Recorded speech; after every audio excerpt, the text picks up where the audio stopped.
Hi guys, today I'm making some chicken katsu curry, a Japanese curry dish. Such a delicious and comforting meal. So if you're looking for a meal that'll warm your soul, this is the perfect dish. Okay guys, so the first thing I did was peel and cut my potatoes up into cubes, and I also peeled my carrots and sliced them. Then in a hot skillet, I added a little bit of oil, just coat the bottom of the pot. Then I added in the potatoes, carrots, and some diced onions. Saute that for about 3 minutes. Then we're going to add in some minced garlic, freshly minced ginger. Let that cook for 2 more minutes. Next, I added in some water, enough water to cook the potatoes. Then we're going to add in the Japanese curry. So I got the Japanese curry mix from Amazon. This is a Japanese curry, and it's going to thicken up the sauce, and it also is full and packed with flavor. Added about 4 of the blocks into the sauce. I also added a little bit of soy sauce. Give that a mix, then cover the pot and let this cook for about 20 minutes or so until the potatoes is fork tender and the sauce has thickened up like this.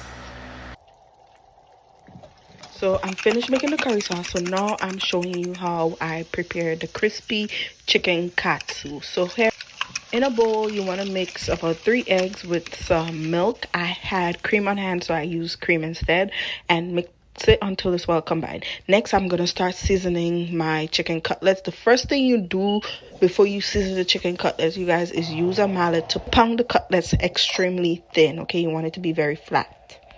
Next, I seasoned the chicken cutlet with salt and garlic pepper seasoning. You can also use simply salt and black pepper. Next, we're going to dip the chicken cutlets into the egg and milk mixture, and then in a separate bowl, I added Panko breadcrumbs. You dip it in the Panko breadcrumbs. Make sure both sides of the chicken is fully coated with the mixture, and then we're going to fry them up, you guys. So in my frying pan, I added oil. Once it was nice and hot, I fried the chicken cutlet on both sides until it was nice and crispy and crunchy like this. And also, the chicken won't take long to cook, maybe about 3 to 4 minutes on each side, since it was very flat. Okay, so yeah, once that's done, I place it on paper towel so the extra oil can drip, and then you want to slice your chicken. It's gonna be super crunchy and crispy. It's delicious.